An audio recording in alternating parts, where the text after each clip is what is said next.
Hey, what if you could improve your follow through? Like, what would that do for your life? Like, if you could have this thing where you start, because let's be honest, you started something, but that thing you started, you didn't always finish it, right? You got moving on something, and the momentum was man, it was killed because you didn't completely follow through. And unfortunately, when we don't follow through on something, we get to certain like collection of emotions. They're not always the best emotions, right? We get this feeling of guilt because I didn't accomplish that. I'm not good enough for this. Maybe I can't do X, Y, or Z. And so we start to feel a negative way because we didn't follow through. This, on some occasions, unfortunately, leads to also shame, feeling like I'm less than, I'm not good enough, or not so much that I did something bad because I didn't follow through, but I am something bad. And this could be in relation to something you've made as a promise to yourself of what you're going to do, but that can oftentimes also tie to things where you made promises to other people. Maybe you didn't follow through on the business agreement that you said you're going to follow through with, or you didn't follow through with completing that thing you promised your partner you would get done, or didn't follow through with the kids on the promise you made to be at their recital. No matter what's going on, we sometimes struggle to work past the point of difficulty. We don't always follow through. And it also shows up sometimes in projects you've promised yourself you do, the book you wanted to write, the screenplay you wanted to get done, whatever it might be, something you wanted to do. You got started, but didn't finish it.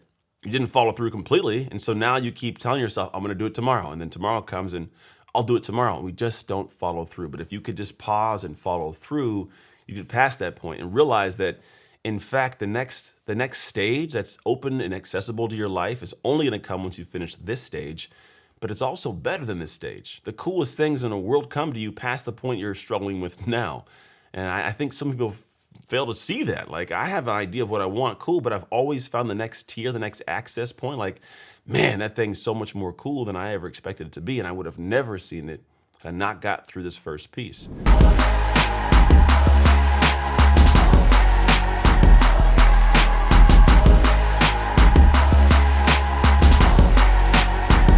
So, top 5 ways to actually get to the point of improving your follow through. Now, the first one is to be honest about what you seek. Be honest genuinely about what you are seeking and understand that the time and effort that needs to be taken to get it may not be what you've been doing.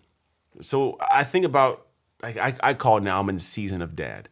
I am in this space where I got to be honest about what I really, really want in life. There's a point in time when, I wanted to have all of it. I want to be on the stage in front of 20 million people and, online and all this different stuff. More like 20,000. 20 million is a large number. But I know it was like a chunk of people. And I wanted to also be the guy that had all the stuff and everybody wanted the podcast. There's this big allure to be the guy, right? Because I saw that from the guys that I aspired to be. And then I started seeing what it took to do that. I saw the sacrifice that needed to be made. Some of them don't have families in terms of children. Some of them are workaholics, and that's fine for their life, but it wasn't what I wanted for mine. It wasn't this thing where I felt this drive and desire to be working all the time and all my friends to be only colleagues, so to speak. I wanted to have a kind of normal life, raise my kids. I wanted to have kids that I saw and knew their father. And so I had to have this honesty where I sat back and said, it's okay to not desire that. To feel okay having a smaller goal is not usually something people do, but I had to sit there and go, what do I really want? And on top of that, do I have the ability to give the effort that it needed? Now, if I wanted something up here and the effort I wanted to give was down here, I'm at an incongruency. It's going to be a battle. But I realized I wanted something down here, and that's okay for me. And the level of effort necessary is still effort to give, but I'm now aware of that. So when it comes to me following through, I'm not just stuck at this point of trying to have something that I'm not giving the effort to get. Because unfortunately, a lot of people also have a desire for something big, but aren't willing to go big effort-wise. It's like saying, I want that thing that costs $100, but I'm only willing to give $80 for it. You're not going to get it. You can want it all you want, but think about when you're like a kid going to like Chuck E. Cheese and that thing costs 100 tickets. You bring 80 up there, they're not letting you get that toy. You better go get the other 20, right? You got to do, but if you don't want to give the effort, you're not going to get the toy, and that's okay. And say, you know what? I want these toys at 80 points. That's okay to do. That's what I'm saying right now. So understand what the thing is you really want. Be okay accepting that and accept the effort necessary to get to that next level, because it's still going to be outside of what you're doing now. Point 2, we'll call it, is enlisting and getting tools and people. So if you have an idea of what you want, you're working towards it, sometimes our sticking points happen because we have the wrong tools. So we're doing things that take more energy and more effort, or we have the wrong people or not enough people. So we don't understand how to stay on track or what the next roadblock might bring or how to overcome the roadblock. or we try to do everything ourselves. It's all me, my brain, I'll learn that, I'll learn that, I'll learn that, even if you don't care about that thing, or doing that thing draws all of the soul energy you have out of you, but you still keep fighting against it. Well, if you get a proper tool that allows you to, let's say, do this thing easier and the right kind of help to do the thing easier, the whole thing is done easier. You can follow through as opposed to getting stuck. If you think about I had a gym. I had a gym where we trained people. It wasn't just a regular gym. It was more of a training facility. And people wanted to lose weight or get faster in sports or build muscle in some capacity.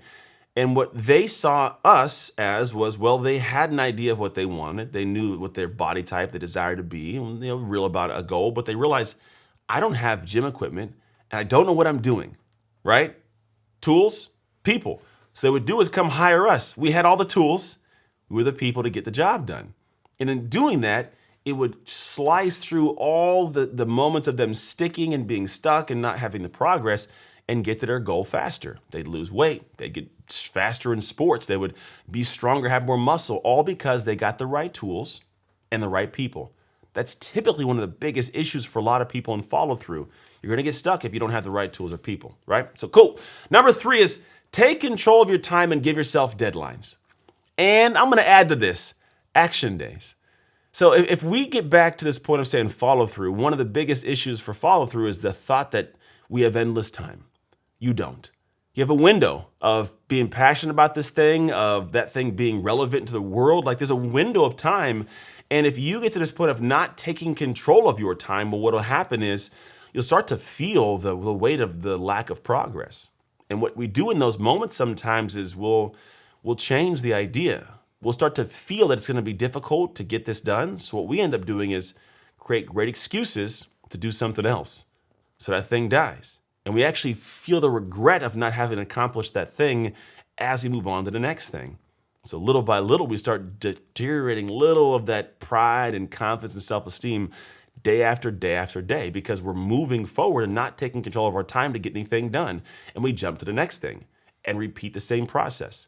But if you took control of your time and set action days and deadlines, here's what happens. The action day tells you when you'll start.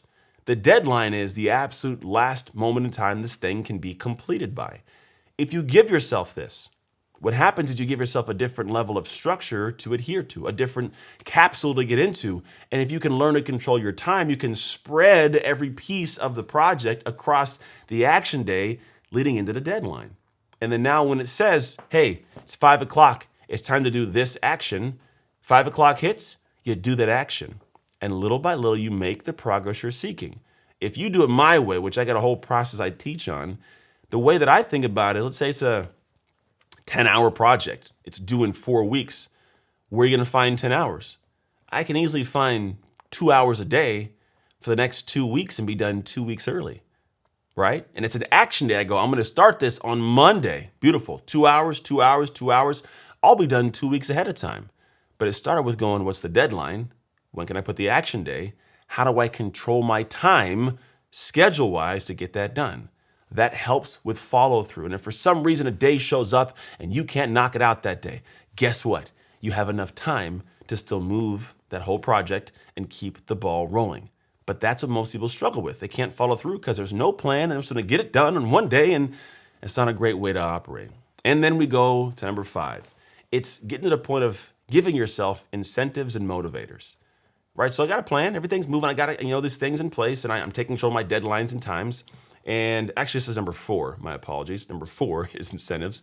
The idea is to go, look, I know for me, myself right now, I work out and I got a whole plan in place to take care of my body more than when I actually play in the NFL. And we were just talking about with the crew here is like I have like every other day I get my guilty pleasure of like an energy drink. Get a little caffeine, pump the brain up a little bit, but I only take them after my workouts. I worked out this morning, so I get to take whenever I want. But usually it's like afternoon, I get a workout, I'm done, and I won't get that treat until I'm done. And so when I get it, I feel like I deserve it. I feel good, not a lot of calories, it tastes good, right? But this incentive, it drives me to stay on top of getting my workout done. I am in the 7th week of not missing a Monday through Friday workout once yet. And it's something where for me, it's little things like the energy drink that tastes good that give me a little push to keep the ball moving. And we need that. And it's okay to have that. If you have the incentive and you give yourself a motivator, when you have that dreary day and you wake up and the energy just isn't there to do it, that little thing can be the nudge you need to keep yourself on the path to getting there. Which takes us to point 5, the actual point 5, having an accountability partner. Studies show that, in fact, you have a 95% success rate if you, in fact, have someone to help keep you accountable. Now, there are many ways to have accountability. You can have group accountability, right? Because there's a group of people that all keep each other accountable. You can have individual accountability, a one-on-one coach, somebody that guides you and keeps you accountable to the process. Self-accountability. Give yourself this thing where if I don't do this, something I don't want to happen will happen. There's websites designed for this. But if you have accountability woven into the fabric of your process, follow through gets easier. And most of it is because there's an inevitability that you're not going to want to do the thing you have to do on one of the days you have to do it. Your body's going to go, I don't want to do it. Your brain's going to go, I don't want to do it. And your heart's going to go, I don't want to do it. But then your buddy comes in and says, hey, it's gym day, man. It's leg day. Let's go get this thing done. I don't want to. I don't care what you want to do. And you go, all right, man. And you get up and you move yourself forward. Or if you know there's going to be a consequence to you not completing that thing because you've set something out for yourself of, I don't get the energy drink that day. Well, dang it, I better get that workout in, right? You move yourself because there's something that keeps you accountable. So put these things in place. They're not designed to make you feel bad for not getting something done. They're designed for you to feel great for getting through the hard parts. And if you do that properly, you'll see things start to change a little bit in the way that you start seeing momentum and progress. And where we typically see the headache of not moving, we start seeing pride and confidence and self-esteem rise and grow because you're making the small steps over time simply because you follow through. So go follow through. Those are your 5 steps. Apply these bad boys so that you can improve your follow through.